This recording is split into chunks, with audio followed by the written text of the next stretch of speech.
दोस्तों आज हम सिंघम अगेन मूवी को एक्सप्लेन करने वाले हैं, तो आइए बिना किसी देर के वीडियो शुरू करते हैं। कहानी की शुरुआत में हम देखते हैं कि सिंघम की पोस्टिंग श्रीनगर में हो चुकी है। फिर हम सिंघम को देखते हैं जो कि अपने टीम के साथ होता है। हमें बैकग्राउंड पे ये भी पता चलता है कि जो एसपीजी के जो कमांडर्स हैं जो सिंघम के साथ काम कर रहे हैं वो लोकल है। वो लोकल के इंटेल और आतंकवादी लोगों के बारे में इनको अच्छे से पता होता है और इस टीम को लीड कर रहा होता है। तो अवनी के बारे में पता चलता है जो कि सिंघम की वाइफ होती है। इन दोनों की शादी भी हो चुकी है और अवनी कल्चरल मिनिस्टर डिपार्टमेंट में काम करती है। वो एक कल्चरल प्रोग्राम में अभी काम कर रही होती है जो कि रामलीला थीम के ऊपर बेस है। मतलब रामायण। अभी तो इन दोनों का एक लड़का भी होता है जो कि अच्छा खासा बड़ा हो चुका है और वो लंदन जाने के फिराक में है। फिल्म को एक दिन दिखाया जाता है कि सिंघम अपने श्रीनगर वाले पोस्टिंग के आसपास रेकी कर रहा होता है और उनके टीम के पास अभी बुलेट प्रूफ कार के साथ एडवांस वेपन वगैरह भी है। फिर हम देखते हैं अचानक से सिंघम और उनके टीम के ऊपर हमला होता है और वो लोग और कोई नहीं उमर हफीज के लोग हैं। फिर हम सिंघम को देखते हैं जो कि उमर हफीज को बीच चौराहे पकड़ता है और उसको बहुत पीटता है। पर कश्मीर के लोग आगे नहीं आते क्योंकि वो बोलते हैं कि हम नए कश्मीर हैं, हम कभी भी ऐसे लोगों के साथ नहीं देंगे। पत्थर फेंकना तो ओल्ड फैशन हो चुका है। फिर हम देखते हैं सिंघम उमर हफीज को लेकर जाता है जेल में और उसे जाके बोलता है तू बाज नहीं आएगा ना, तेरे बेटों की तरह तू भी मरेगा।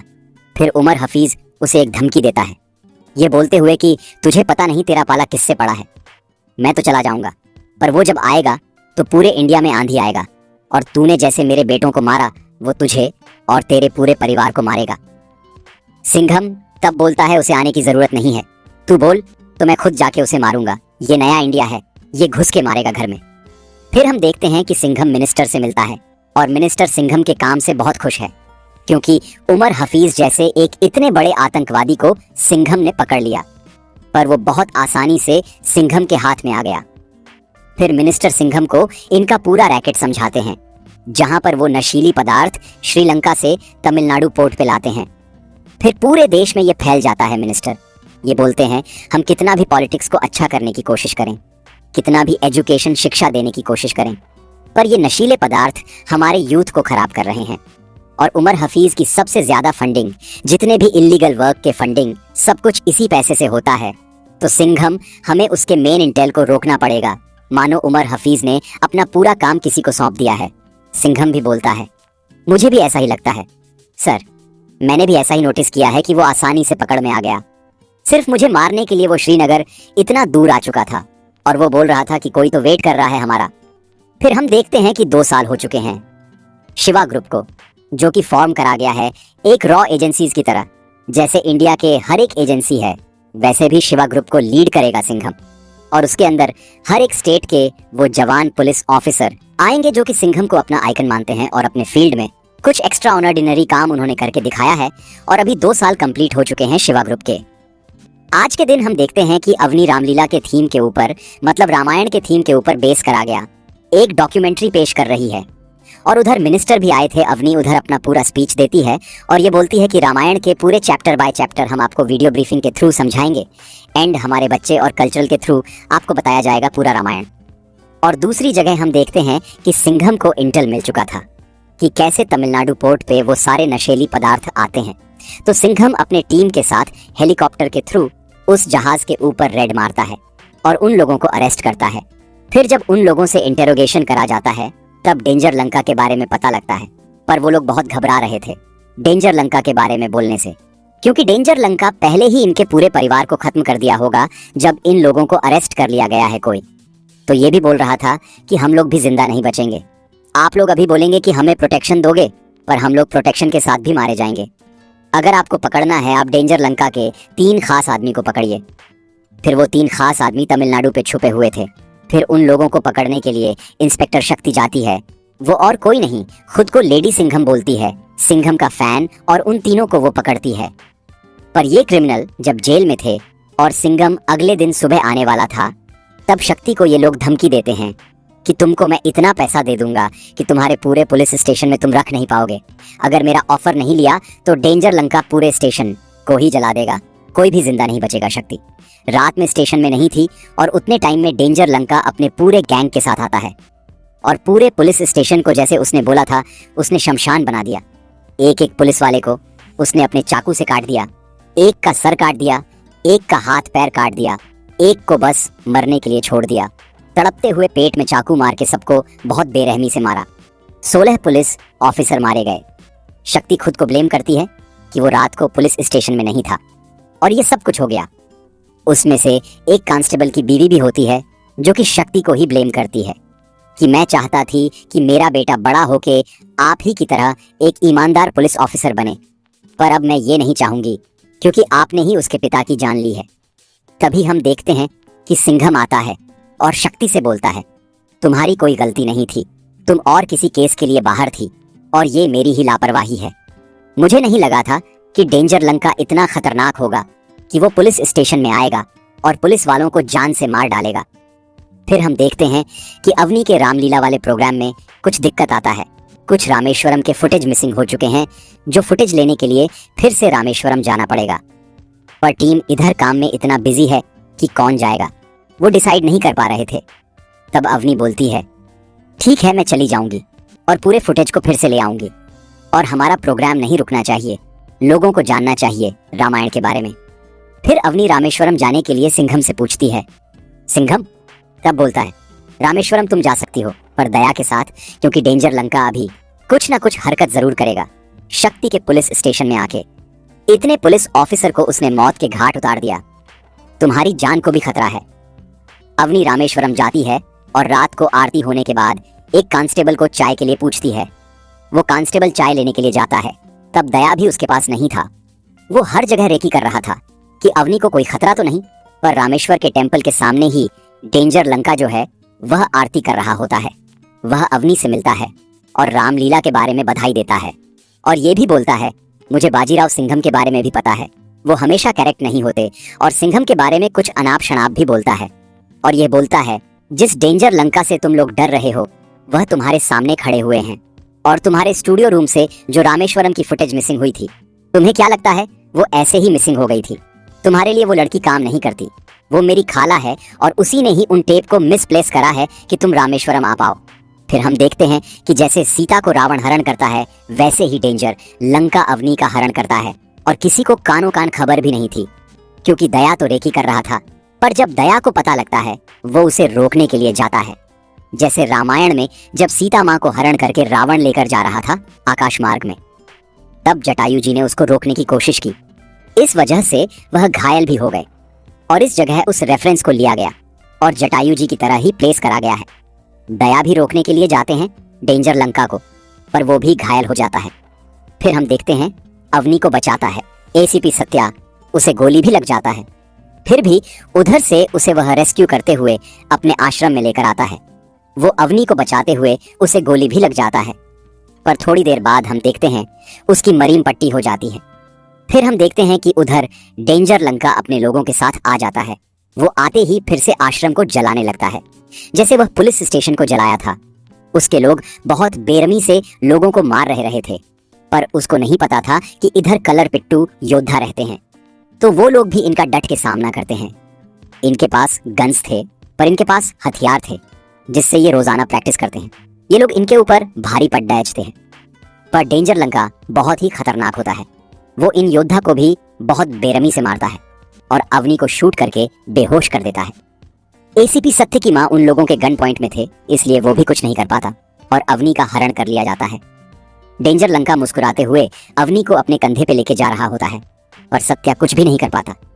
सब कुछ हो जाने के बाद उधर सिंघम आता है और सिंघम से सत्या माफी मांगता है कि मैं अपनी भाभी को बचा नहीं सका। सिंघम बोलता है कि तुम्हारी गलती नहीं है, उसकी मौत उसे दावत दे रही है, उसको मैं उसके घर में घुस के मारूंगा। फिर हम देखते हैं कि डेंजर लंका सीधा सैटेलाइट फोन से सिंघम को कॉल करता है और बोलता है, क्यों सिंघम, कैसा महसूस हो रहा है अपनों को दूर जाते हुए देख के? अभी तो तेरे अवनी के साथ मैंने कुछ किया भी नहीं, पर तूने मेरे परिवार को खत्म कर दिया है। मेरी दादू तेरे पास है, उसको जितनी जल्दी हो सके छोड़ दे उमर हफीज, और कोई नहीं, इसी का ही दादा है और इसी के। फैमिली मेंबर्स एक के बाद एक स्लीपर सेल बन के आए और पूरे देश को हिलाने की कोशिश की। देश में जंग ताज अटक वगैरह करने की कोशिश की, पर हमारे इंडियन पुलिस फोर्स ने इनको मार गिराया। तो अब इसका पोता आया है सिंघम को झुकाने के लिए और पूरे टीम को खत्म करने के लिए। सिंघम फिर उसे बोलता है, मेरे देश को बिना किसी कारण के तुम लोग चोट पहुंचाओगे, हमारे बच्चों को तुम मारने की कोशिश करोगे, हमारे यूथ को खोखला करने की कोशिश करोगे, तब मैं नहीं, मेरे जैसे लाखों हजारों सिंघम तुम्हारे सामने खड़े रहेंगे। अगर मेरे अवनी को कुछ भी हुआ, तेरे दादा की लाश को मैं लाल किला पे लटका दूंगा। डेंजर लंका तो मुस्कुराता है और यह बोलता है, तू कुछ भी नहीं कर सकता। अगर अवनी को जिंदा देखना है तो अपने एक ऑफिसर भालेराव को मेरे पास भेज, उसे श्रीलंका भेज, क्योंकि तुझे तो पता चल चुका होगा कि मैं श्रीलंका आ चुका हूं। सिंघम फिर सीधा उमर हफीज के पास जाता है और उसे बहुत पीटता है। पीटने के बाद बोलता है, मेरे देश से तुम्हारी क्या दुश्मनी है? मैं तो मेरा ड्यूटी कर रहा हूं फैमिली के ऊपर, क्यों अटैक करवाते हो? उमर हफीज भी मुस्कुराता है और ये बोलता है, मेरे बेटे भी शहीद हो गए क्योंकि वो भी अपना मकसद पूरा कर रहे थे। तुम लोगों ने मकसद पूरा करने में अड़चन डाली। सिंघम तब बोलता है, जिसे तू मकसद बोल रहा है ना, इससे कोई भी धर्म का कोई भला नहीं होगा। ये तुझे भी पता है। तुझे पता है तू अपनी जेब गर्म करने के लिए यह सब कुछ करता है। जैसे तेरे बेटे को भी मारा है ना, तेरे पोते को भी घसीट के इस जमीन पे लाएंगे और इस जमीन में ही दफनाएंगे। फिर हम देखते हैं। सिंघम भालेराव से मिलता है। आपको तो पता है भालेराव कैसा है, वो बहुत ही मुंहफट किस्म का है।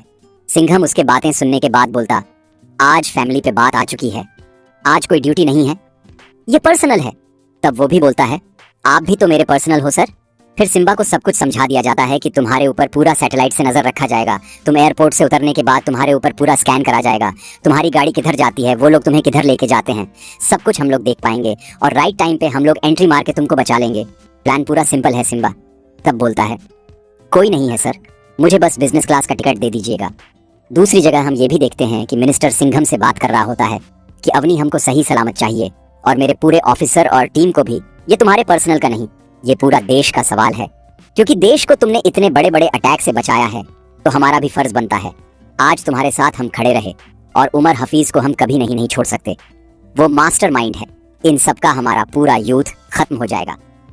सिंघम, तुमको अवनी को और अपने टीम को सही सलामत ले आना है और मुझे डेंजर लंका मेरे कंट्री के जेल में चाहिए। दूसरी जगह हम श्रीलंका में देखते हैं, जहां पर डेंजर लंका अवनी को बोल रहा होता है, रामायण रामलीला, तुम तो अच्छे से प्रोग्राम ऑर्गेनाइज कर रहे हो, जहां पर राम है, लक्ष्मण है, सुग्रीव है, जटायु है, एक रावण को हराने के लिए। फिर भी रावण उन सब पे भारी है। तब अवनी बोलती है, रामायण का अंत तुम जानते हो ना, आखिर में क्या हुआ था। तब डेंजर लंका बोलता है, ये कलयुग है अवनी, इस बार रावण नहीं हारेगा, राम और उसकी सेना हारेगी। अवनी बोलता है, चाहे ये कलयुग हो, सतयुग हो, आखिर में हारता है रावण, क्योंकि वो दुष्ट है, वो असत्य के साथ है। दूसरी जगह हम देखते हैं, सिंघम प्लान बनाता है कि पानी के रास्ते से श्रीलंका पहुंचा जाएगा और दूसरी जगह भालेराव पहुंच जाता है एयरपोर्ट, जहां पर डेंजर लंका के लोग उसे उधर से उठा लेते हैं। सैटेलाइट से कुछ देर तक तो मॉनिटर होता है, फिर अचानक से एन वो गायब हो जाता है।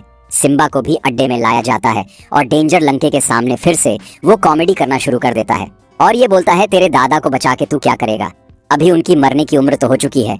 सिंघम भाव को अकेले मरने चले थे, अच्छा हुआ सिंघम भाव ने उनको जान से नहीं मार डाला। और तुझे पता है ना, अगर हेलीकॉप्टर से वो आ गया ना, वो तेरी लंका का नामो निशान मिटा देंगे। और फिर वो जाके अबनी से मिलता है और अबनी को बोलता है, अबनी, इन सबको मराठी नहीं आता, तो मराठी में हम लोग बात कर लेते हैं, तुम सुनो। सिंघम भाव पहुंच चुका है श्रीलंका और कुछ देर फिर हम लोग सारे इधर से निकलने वाले हैं। डेंजर लंका की चिंता मत करो। यहाँ हम सिंघम को देखें जो कि श्रीलंका पहुंच चुका था, पर वो छुप के रह रहा था। सिर्फ भालेराव की एक सिग्नल की देरी थी, पर सैटेलाइट से तो भालेराव खो चुका है। इंडियन एजेंसी के पूरे ईटेल को श्रीलंका में अलर्ट कर दिया गया है। कहीं पर भी कोई हलचल हुआ तो उनको पता चल जाएगा और फिर से सैटेलाइट में डेंजर लंका की लोकेशन आ जाएगा। भालेराव पहले तो उन लोगों से बहला फुसला के अच्छे से बातें करता है, 2-3 जोक्स वगैरह भी क्रैक करते हैं और आखिर में बोलता है, 1 2 3, तुमको पता नहीं ना दरवाजे से कौन आने वाला है। सिंघम बाऊ दरवाजे के बिल्कुल पीछे खड़े हुए हैं। मैं जाता हूँ, दरवाजा खोल देता हूँ, भागते हुए जाता है और गाड़ी लेके खुद उधर से निकल जाता है। और डेंजर लंका के सारे लोग उसके पीछे पर पीछा करते करते उसने इतने सारे सिग्नल छोड़े, इतने सारे बम फोड़े ना, सैटेलाइट पे ऑटोमेटिकली वो आ गया भागते भागते। वो तो श्रीलंकन शादी में भी घुस जाता है, फिर उधर से भी निकलते हैं और डेंजर लंका के लोग तब उधर एंट्री होती है। सिंघम भाव की भालेराव को बचाता है, पर भालेराव बोलता है मुझे शादी वाले लोग मुझे ना मारे, इसलिए भारत का फ्री टूर का टिकट मैंने ऑफर कर दिया। ये कर सच्चा रकार उठाएगी ना सर। भालेराव और सिंघम जब भाग रहे होते हैं और अड्डे की तरफ जा रहा होता है, अवनी ठीक उनके सामने खड़ी हुआ होता है और उसके सर पर गन होता है। सिंघम कैसे भी ब्रेक मारता है और गाड़ी पूरा उलट जाता है और उनके ठीक सामने डेंजर लंका खड़ा हुआ होता है। सिंघम को 10-20 लोग पकड़े हुए थे, फिर भी वो शेर की तरह आगे बढ़ रहा था कि डेंजर लंका को वो बीच से ही चीर देगा। डेंजर लंका तब बहुत गुस्से में आ जाता है क्योंकि उसके दादू को इन लोगों ने रिलीज नहीं किया था, उसको डबल क्रॉस किया था। डेंजर लंका को तब बहुत गुस्सा आता है और गन निकाल लेता है वो अवनी को मारने के लिए। तब भालेराव आगे आता है और बोलता है आपके दादू आपके ठीक पीछे ही आ रहे हैं। सूर्यवंशी सर हेलीकॉप्टर से आ रहे हैं, न थोड़ा टाइम लग रहा है, आप लोग तब तक हमको बंदी बना लीजिए, वी आर अंडर अरेस्ट। वो लोग डेंजर लंका के अड्डे में होते हैं और वो लोग राह देख रहे होते हैं कब वो लोग इधर से निकलेंगे और इंडियन एजेंसीज की टीम उनको बचाने के लिए आएंगे। इतनी देर में सिंघम के फोन में कॉल आता है मिनिस्टर का। वो झुक जाते हैं और ये बोलते हैं कि उमर हफीज को हम लोग छोड़ रहे हैं, हमारी टीम और तुम जैसे जाबाज ऑफिसर हमारे फर्स्ट प्रायोरिटी हो, पर डेंजर लंका को जिंदा छोड़ना मत। डेंजर लंका तो मुस्कुराता है और ये बोलता है मैं और मेरे दादू उधर से निकलेंगे तुम्हारे पूरे टास्क फोर्स को खत्म करते हुए। फिर अगले दिन सुबह फिर से कॉल आता है और उसके दादू को छोड़ने के लिए ऑर्डर दिया जाता है। तभी हम देखते हैं कि गोडाउन के बाहर एक बड़ा सा धमाका होता है और हमको पता है कि कौन कौन आने वाला है। पहली एंट्री होती है लेडी सिंघम की, चलते हुए ट्रक से कूद गई और ट्रक में डेटोनेटर फिट करा गया था, बटन दबाया और पूरा फैक्ट्री बूम। फिर गोलियों से एक्शन स्पोर्ट्स, कार में बैठते हुए उसी के साथ सिम्बा और सिंघम दोनों खुद को छुड़ा लेते हैं और वो भी दोनों हाथ में गन उठा लेते हैं। तभी एंट्री होती है एसीपी सत्या की। फिर हम देखते हैं कि अवनी को वो लोग छोड़ देते हैं, उसको कुचलने के लिए पीछे एक ट्रक खड़ा हुआ होता है और सिंघम को भी इधर से छोड़ दिया जाता है। सिंघम और वो भाग रहे होते उसको बचाने के लिए, पर अवनी के ठीक पीछे ट्रक खड़ा हुआ होता है। फिर ऊपर से एंट्री होती है सूर्यवंशी की। वो हेलीकॉप्टर से झूलते हुए आते हैं और मिसाइल से ट्रक को उड़ा देता है। फिर हम देखते हैं ये सारे लोग असेंबल होते हैं। देखने में लग रहा था कोई मार्वल मूवी चल रहा है भाई, इधर से गाड़ी उड़ रहा है, उधर से मिसाइल चल रहा है, एक्शन घमासान हैंड फाइट कॉम्बैट सब कुछ चल रहा है। और हम देखते हैं कि डेंजर लंका अवनी को लेके भाग रहा होता है। अवनी को छुड़ाने के बाद उसके पीछे जाता है सिंघम उसे मारने के लिए।